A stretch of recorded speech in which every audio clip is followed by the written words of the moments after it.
여러분 예수 믿어서 좋은 게 뭐죠? 뭐가 좋아요? 구원받았으니까 좋아요? 그럼 또 뭐 좋아요? 구원받은 거 말고 예수 믿어서 좋은 거. 너는 교회 다녀서 뭐가 좋아? 이렇게 물으면 뭐라고 대답하시겠어요? 역시 영생의 소망이 있어요. 네. 여러분은 뭐 좋으세요? 그거 말고 영생 이런 거 말고 그 너무 먼 얘기 같이 들리니까 뭐 좋아요? 뭐 말씀하시겠어요? 어려움이 딱 닥쳤어요. 예수 믿는 사람은 어떻게 대처하죠? 그냥 어떻게 해요? 의지하죠. 의지할 분이 생기는 거예요. 그럼 좋아요, 나빠요? 진짜 좋아요. 왜 그렇죠? 마음이 흔들리질 않아요. 살다 보면 어려운 일 생기거든요. 근데 우리 예수 믿는 사람들은 삶의 주도권을 하나님께 이양한 사람들이에요. 그래서 어떻게 하냐면 하나님께 달라붙어요. 그 문제 해결되냐? 아니요. 살아갈 수 있는 힘이 생겨요. 예. 그래서 신앙을 가질 때하고 갖지 않을 때는 되게 달라요. 신앙 가진 사람들은 분명히 어려운데 저 사람 되게 어려운데 괜찮대요. 왜 괜찮을 수 있냐면 내 삶의 주도권이 나한테 있는 게 아니라 하나님께 있기 때문에 어떻게 하시든지 괜찮아요. 거기까지 가요. 그러니까 괜찮아요. 어, 그러니까 삶을 살 수 있는 힘이 생겨요. 안 돼도 괜찮아요. 잘. 예수 믿는다고 다 잘 되는 거 아니에요.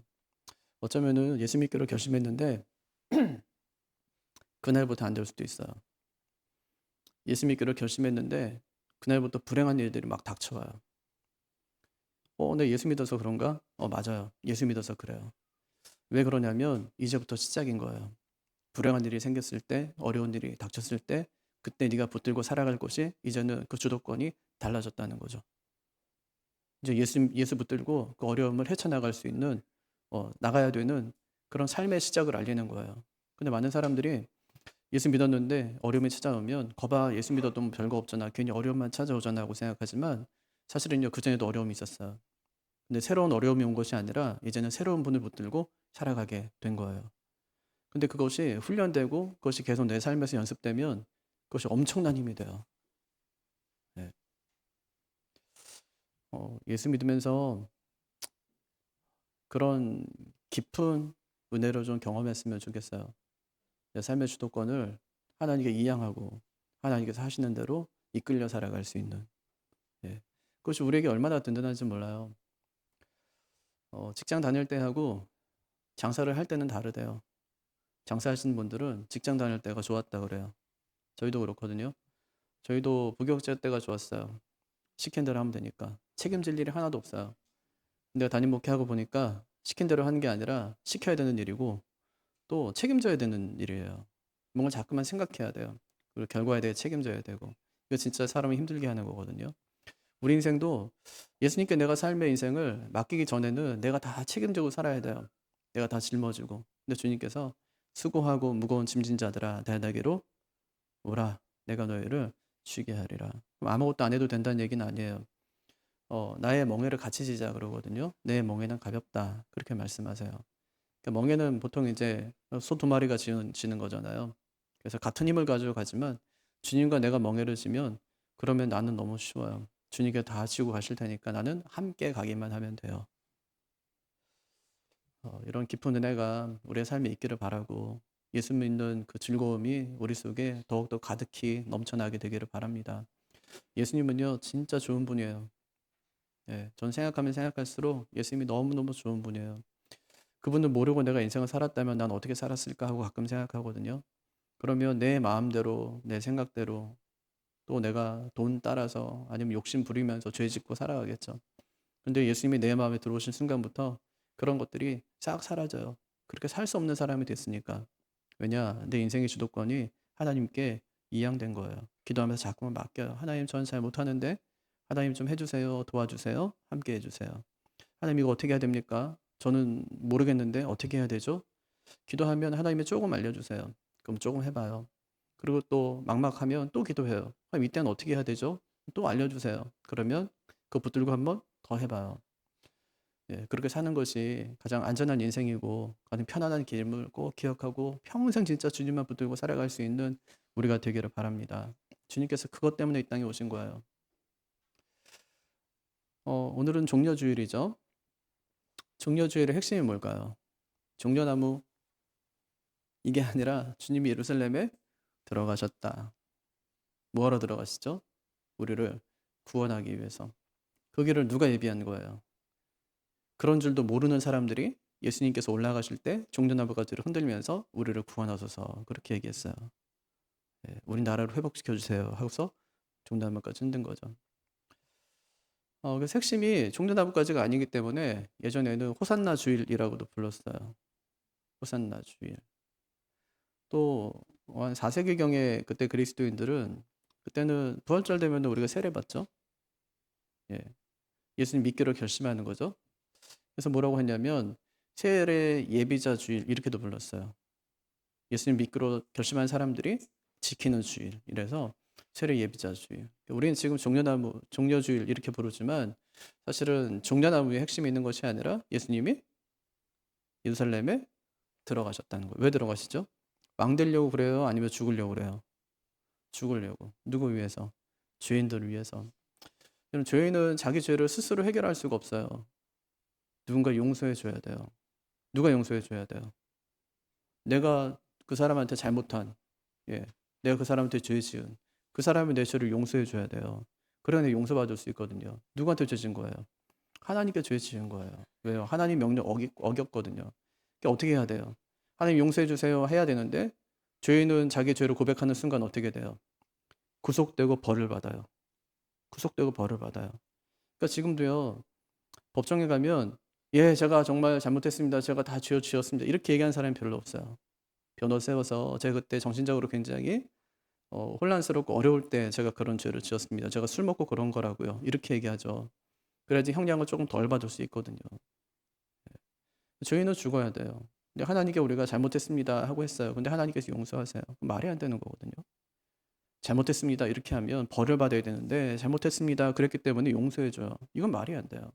누군가가 형벌을 대신 받았기 때문에 내가 잘못했습니다 하면 용서받는 거예요.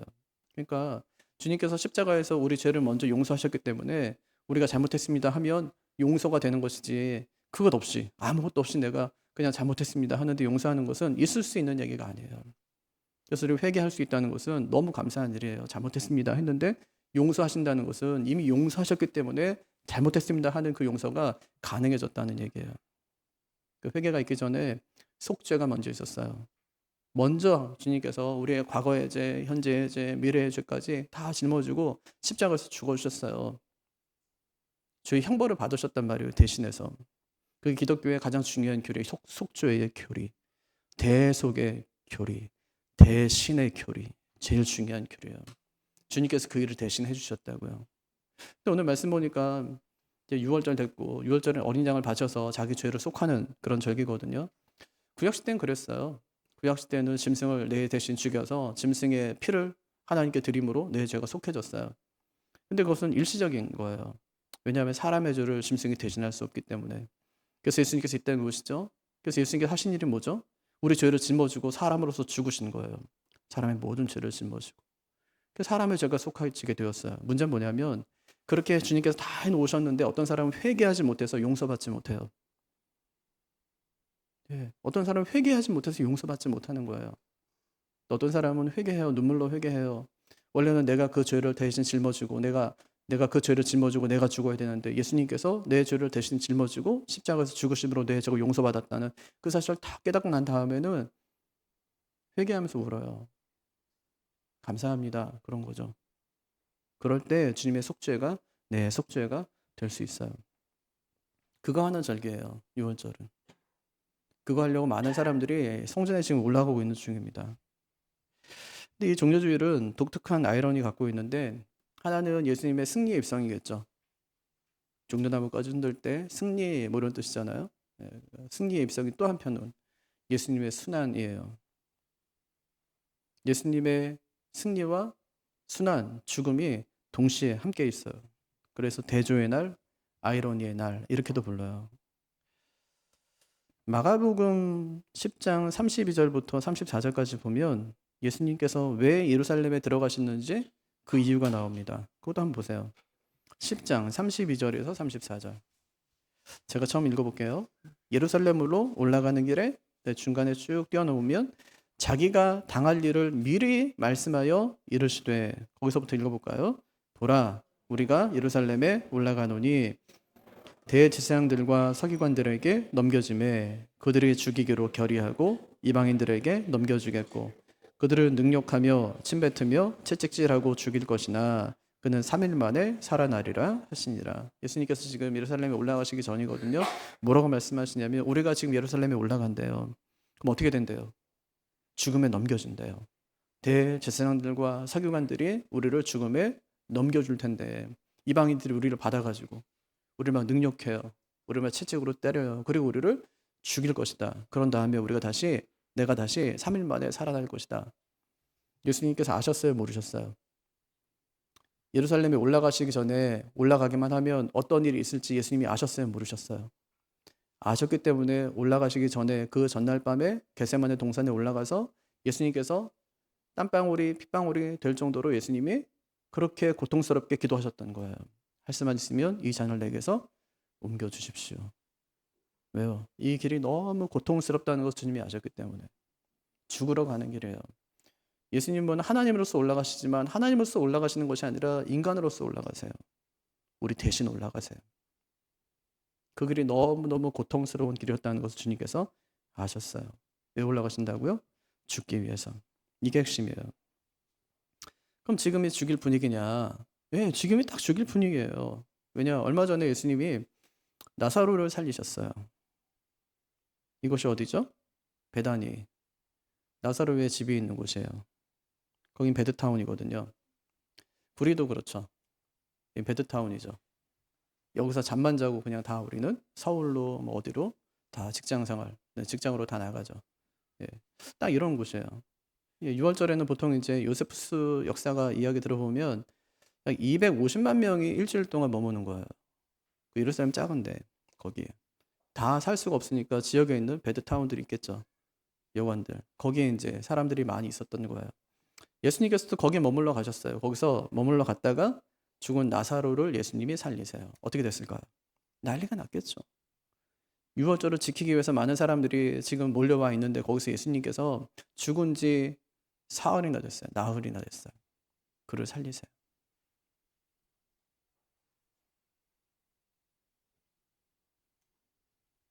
그때 사람들의 반응이 어땠을까요?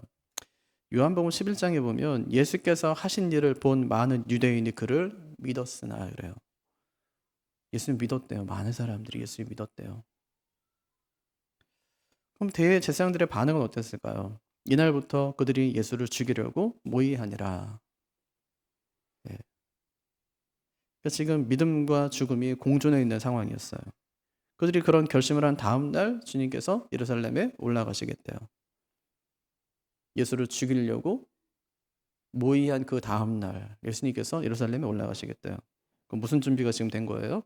예수님은 죽을 준비가 된 것이고 또 대제사장들은 죽일 준비가 된 것이고 이렇게 모든 관심이 주님께 쏠려 있을 때 주님께서 제자들에게 건너 마을로 가서 아무도 타지 않은 나귀 새끼를 끌고 오라. 내가 그것 타고 예루살렘에 올라가겠다. 이렇게 말씀하세요. 주님께서 뭘 흘려요 지금? 정보. 어떤 정보? 내가 내일 예루살렘에 올라갈 것이다. 이런 정보를 살짝 흘리세요. 사람들이 어떻게 했을까요? 내일 주님께서 예루살렘에 올라가신다더라. 나사로를 살리신 그 주님이 내일 예루살렘에 올라오신다더라. 다음날 주님께서 예루살렘에 올라가세요. 사람들이 종려나무 가지를 다 준비해 와요. 그게 매일 가지고 다니는 그런 것이 아니었어요.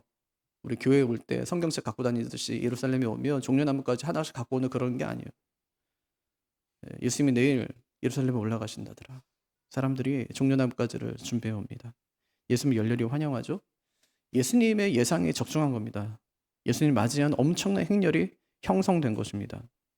주님께서는 예루살렘에 올라가실 때 조용히 올라가지 않으세요. 이 땅에 오실 때 어떻게 오셨어요? 고요한 밤, 거룩한 밤, 어둠에 묻힌 밤, 아무도 모르게 예수님께서 조용히 이 땅에 오세요. 죽으실 때는 조용히 죽지 않으세요. 모든 사람이 다 보는 앞에서 사람 다 모아놓고. 왜 그러실까요? 내가 구약에 예언된 메시아다 하는 것을 보여주기 위해서였어요. 그래서 주님께서는 군마를 타지 않고 스가랴 9장 9절 예언된 대로 나귀 새끼를 타고 예루살렘을 올라가세요. 나귀 새끼는요, 핵심은 겸손이 아니에요. 그 뭐냐면 구약의 예언의 성취예요.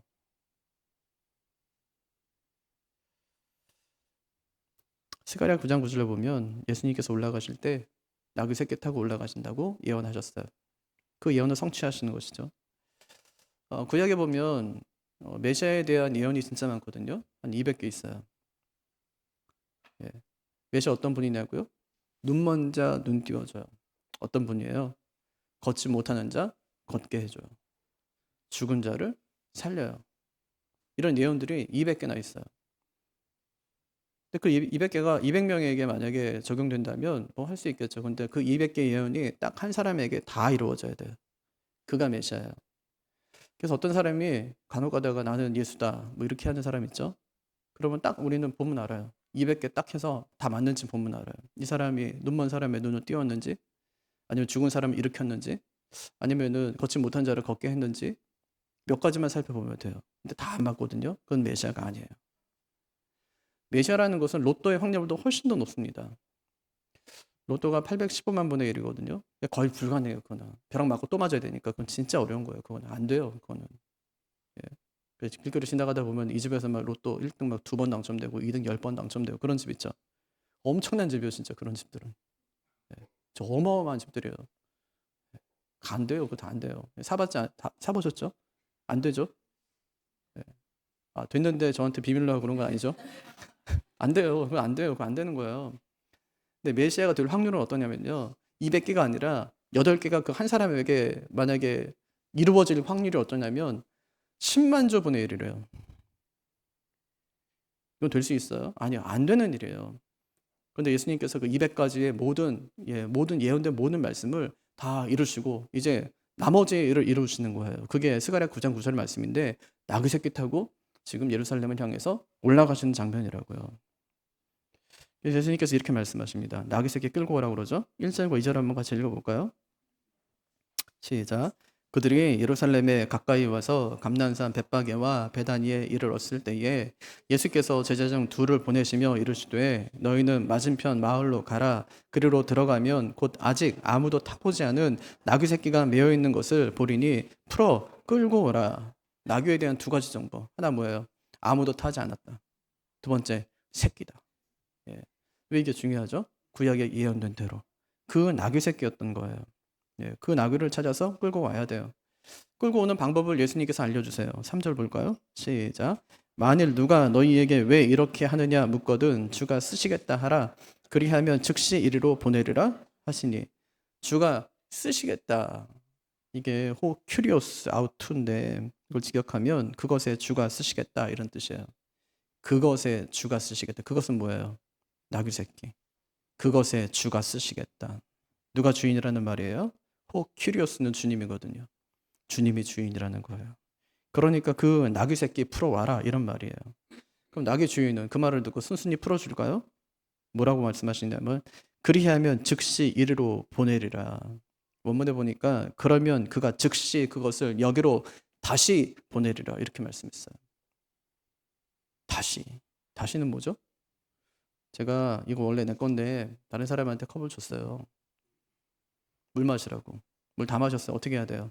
다시 나한테 주는 거예요. 원래 주인에게로 도로 주는 거. 주님께서 뭐라 말씀하시냐면 그 나귀 주인이 다시 그것을 나에게 줄 것이다. 그러니까 내가 너에게 주었던 것을, 그에게 주었던 것을 그가 나에게 다시 줄 것이다. 그러니 나귀 새끼 풀어와라. 이렇게 말씀하신 거예요. 예. 근데 다른 영어 성경 보니까 이거 아주 정확하게 번역해 놨어요. 나귀를 예수님께 다시 돌려보낸 주체를 대문자 히가 아니라 소문자 히로 사용해요. 번역하면 예수님이 나귀를 잠깐 뭐 빌려 쓰고 다시 돌려주겠다 이런 말이 아니라요. 반대로 나귀의 원래 주인이었던 예수님께로 돌려보낸다는 의미예요. 그러니까 지금 나귀를 소유하고 있는 주인은 참 주인입니까? 아닙니까? 아니에요. 누가 주인이에요, 그러면? 참 주인이 예수님이시라는 말이에요. 그러니까 나귀의 참 주인이신 주님께서 그 나귀 내가 다시 쓰겠다고 하면 어떻게 해야 돼요?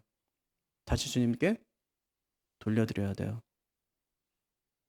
그럼 만약에 하나님께서 여러분의 자녀를 당신의 종으로 사용하신다고 하면 어떻게 해야 돼요? 어느 애가 공부 진짜 잘하는데 엄마 나 신학교 가야 되겠어요. 그럼 어떻게 해야 돼요? 미쳤냐? 정신 나갔구나 네가 아주. 그래야 돼요? 아니면은 같이 기도해보자 그래야 돼요? 좀 맡기긴 그렇고 그러니까 같이 기도해보자 엄마하고 이러잖아요. 갈등이 되죠. 갈등이 되지만 원래 우리 아이의 주인이신 우리 주님께서 그를 쓰고자 한다고 하면 어떻게 해야 돼요? 나귀 새끼 주인처럼 어떻게 해야 돼요? 다시 드려야지 주님께. 다시. 원래 주님 건데 내 것도 아니고. 우리는 어려운 일 있을 때마다 그때만 주님 거래요. 주님 자식이니까 알아서 하세요 이러고요. 애가 잘 되면요. 주님 자식이 아니라 내 자식이에요. 못 되면 이건 주님 자식이니까 주님 책임져 달라고 그래요. 잘 되면 내가 잘해서 그런 건가요? 두말하지 않고 나귀 새끼를 풀어서 주님께 드려야 돼요. 제자들이 가서 봤어요. 진짜 나귀 새끼가 있어요. 4절과 5절 한번 볼까요?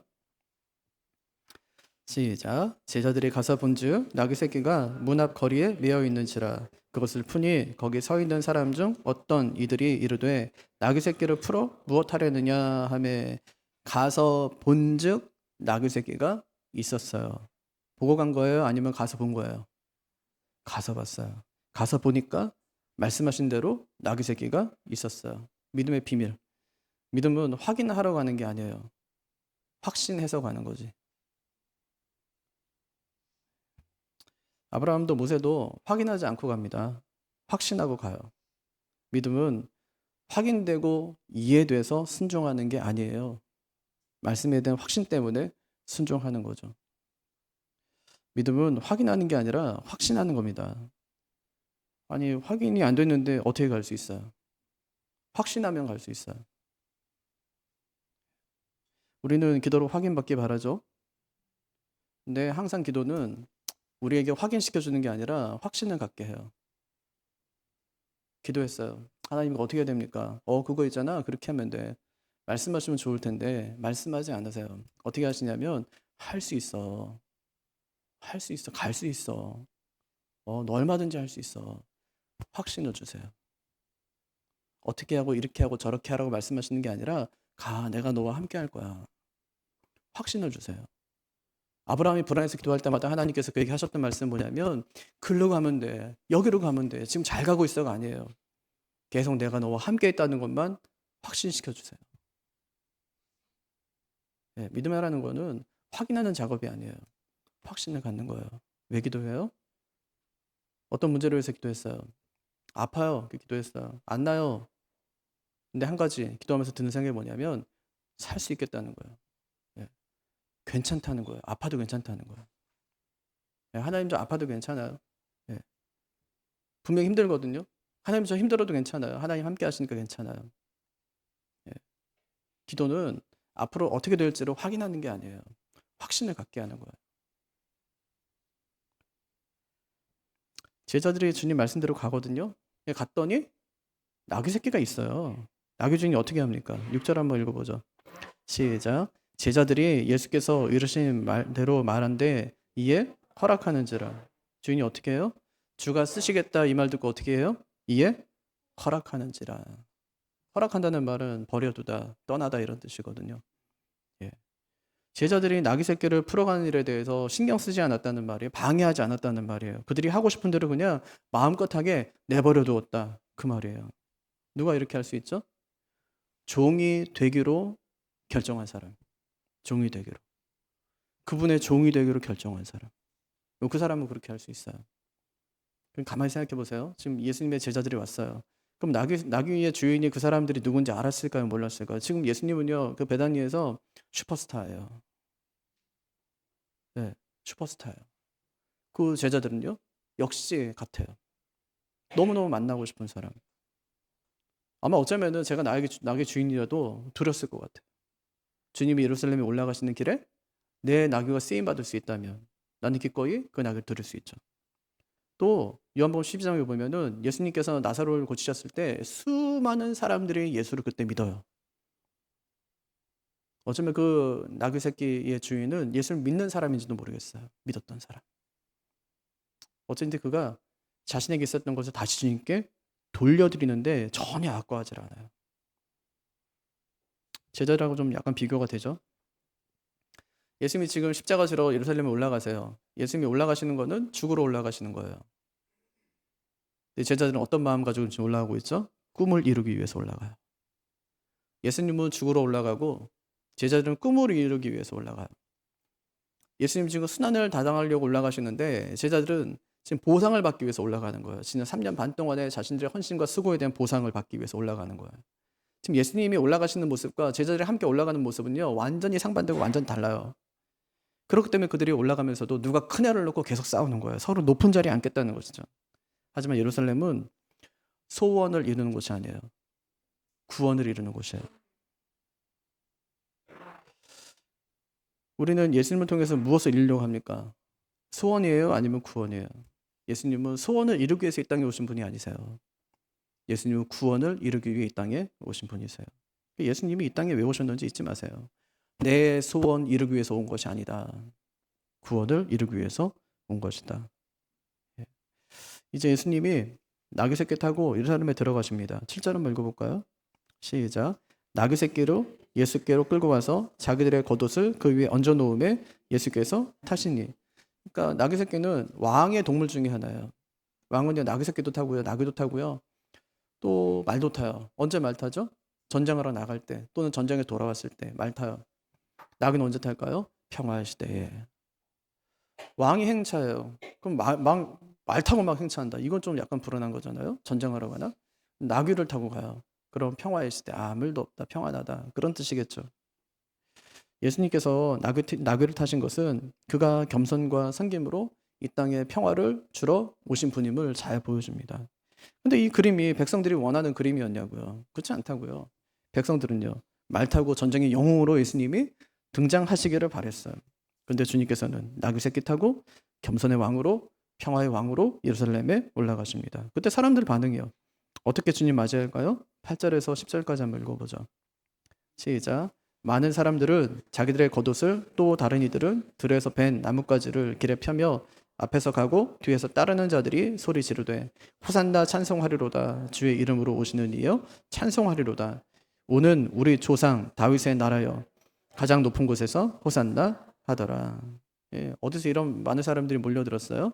지금 6월절이라고요. 세계 각지에서 지금 엄청나게 많은 사람들이 몰려들었어요. 그 이유도 하나 있지만 또 하나, 예수님께서 어저께 흘렸어요. 뭐라고요? 내가 예루살렘에 내일 올라갈 거야. 누구 보러 온 거예요 지금? 예수님. 또 누구 보러 와요? 나사로. 저는 나사로 같이 왔다고 같이 올라갔을 거라 생각해요. 나사로. 예수님의 진짜 친한 친구였어요. 예수님이 진짜 사랑하는. 함께 갔을 거예요. 많은 사람들이 아마 몰려들었을 거예요. 그때 예수님 인기가 장난이 아니라니까요. 예수님도 보고 싶었지만 사람들이 나사로도 진짜 보고 싶어 했어요. 나사로 살린 사건 때문에 많은 사람들이 예수님 믿기도 했고요. 근데 마침 명절이 되었고 예수님이 예루살렘에 올라가세요. 사람들이 어떻게 하던가요? 겉옷을 바닥에 깔아요. 이거 밟고 지나가세요. 그거죠? 근데 겉옷은 함부로 까는 게 아니에요. 왜냐? 열왕기하 9장에 보면 예후가 왕이 될 때 사람들이 나팔 막 불면서 예후가 왕이시다, 왕이시다 이러면서 자기들 겉옷을 쫙 깔았거든요. 예루살렘 성에는 성전만 있는 곳이 아니에요. 유대의 왕도 있어요. 예수님께서 올라가실 때 사람들이 호산나 찬송하면서 우리를 구원하소서 하면서 바닥에 자기 겉옷을 깔아요. 새로운 왕이 지금 예루살렘에 들어가신다. 그런 뜻이겠죠. 또 하나, 종려나뭇가지를 막 흔들어요. 이거는 승리와 구원을 상징하는 거거든요. 고대 전쟁에서 이기고 돌아오는 왕이나 장군들을 환영할 때 했던 방법이에요. 요한계시록 7장에 보면 주님께서 장차 오시겠죠, 다시? 네, 다시 이 땅에 오시겠죠?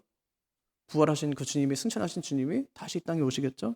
그때 구원받을 사람들이 어린 양을 막 찬양하는데 그때 손에 들고 막 흔들면서 주님을 맞이했던 것이 종려나무.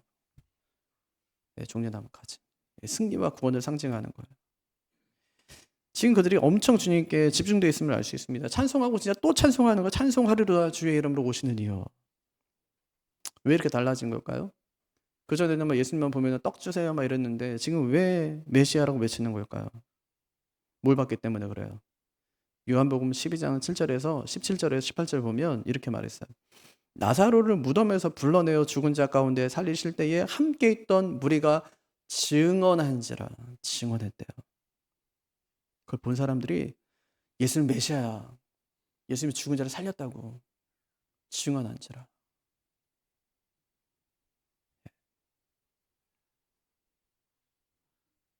그러자 많은 사람들이 예수님께 막 달려듭니다. 자기 인생도 주님께 맡기고 싶었던 거예요. 이게 순간적인 감정이죠. 여러분 예수님 만났을 때 어떤 감정이 드셨어요? 내 인생을 주님께 맡기겠습니다. 맡기셨죠, 그죠? 근데 그 감정이 지금도 유효하세요? 아니면 그때로 끝났어요? 유효하죠? 유효하셔야 됩니다. 그들도 그러고 싶었어요.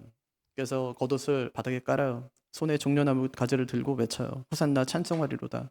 주의 이름으로 오시는 이여 찬송하리로다. 오는 우리 조상 다윗의 나라요. 가장 높은 곳에서는 호산나 하더라. 이제 구원하소서 하면서 환호하는 것입니다. 문제는요, 그게 언제까지 가냐? 언제까지 가든가요? 오늘이 종려주일이죠. 예수님 먼저 돌아가세요. 무슨 요일날? 금요일날 돌아가시죠. 그래서 주일은 뭐한 날이에요? 예수님이 부활하신 날. 그날을 기념해서 예배한 날이잖아요. 며칠 가요? 이 사람들이 연호가. 이제 구원하소서. 며칠 가든가요? 5일째 되는 날을 어떻게 하죠? 그를 십자가에 못 박아소서 이렇게 표현하죠. 5일밖에 되질 않아요. 그들이 연호가 길게 가질 않아요.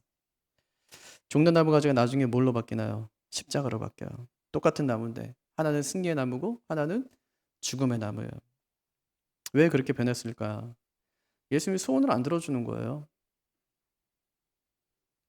소원을 들어주지 않고 구원하겠대요. 그러니까 더 이상 호산나 외치지 않아요. 그를 십자가에 못 박으라 그렇게 외치죠. 그들의 소원이 뭔데요? 로마로부터 정치적으로 독립하는 거예요. 근데 주님은 한 나라의 독립을 위해 이 땅에 오시지 않으세요. 왜 하나님께서 이스라엘을 먼저 택하시죠?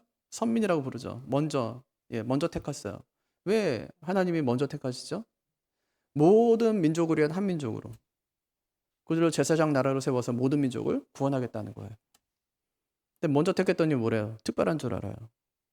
먼저 구별했더니 뭐 자신들이 대단한 줄 알아요. 아니요. 대단한 게 아니라 모든 민족을 위한 한 민족으로 그들을 먼저 부르신 거예요. 아무것도 아닌 거죠. 우리를 하나님께서 먼저 부르셨어요. 가족 중에. 왜요? 잘나서가 아니에요. 나머지 가족들을 구원하기 위한 하나님의 방편이에요. 나를 먼저 하나님께서 부르신 거예요. 왜요? 다른 가족을 위해서. 주님은 우리의 소원을 들어주기 위해 이 땅에 오신 분이 아니세요. 구원하기 위해 이 땅에 오신 분이십니다. 말씀을 정리하겠습니다. 오늘 말씀은요, 두 가지로 우리가 정리할 수 있어요. 하나는 예수님은 우리의 소원을 이루어주기 위해 오시지 않고 구원을 이루어주기 위해 오셨다. 그래서 예루살렘에 오르세요. 오르는데 제자들 마음 다르고 예수님 마음 다르고 사람들 마음 다르고 예수님 마음 달라요. 제자들은 한 자리 하고 싶었어요. 예수님은 죽으러 가요. 예수님은 죽으러 가는데 사람들은요, 민족의 해방을 원했어요. 달라요. 기억할까요? 예수님은 우리의 소원을 이루어주기 위해서 오신 분이 아니다. 예수님은 우리를 구원하기 위해 이 땅에 오셨다. 이것을 기억해야 돼요. 두 번째, 믿음은 확인하는 게 아니에요. 확신하는 거지. 이해되면 순종하는 게 아니에요. 믿음 때문에 순종하는 것입니다. 제자들은 나귀의 새끼가 있는 곳을 확인하고 거기 가지 않아요. 가서 본즉 나귀 새끼가 있었던 거예요. 믿음의 길은 확인하는 길이 아니에요. 확신하면서 걸어가는 길이에요. 이번 주는 고난주간입니다. 예수님께서 우리를 속량하기 위해서 십자가에서 고난당하신 것을 기리는 그런 주간입니다. 고난주간 해야 될 일이 있어요. 주님을 향한 내 마음을 점검하는 거예요. 혹시 나도 주님을 소원을 이루어주는 분으로 생각하고 있지는 않은가? 두 번째는 우리의 믿음의 근거를 확인하는 것입니다. 확신 가운데 내가 믿음 생활을 하고 있는가? 주님 붙들고 살아가는 이유가 내 소원이나 아니면 어떤 확인을 위한 것이 아니라 내가 진짜 주님을 신뢰하는 그 믿음 가운데 확신하면 내가 신앙생활을 하고 있는가 하는 것을 확인해야 됩니다. 고난 주간에 예수님을 더 묵상하고 또 예수님께 더 가까이 나아가는 우리가 되기를 주님의 이름으로 축복합니다. 자리에서 일어나시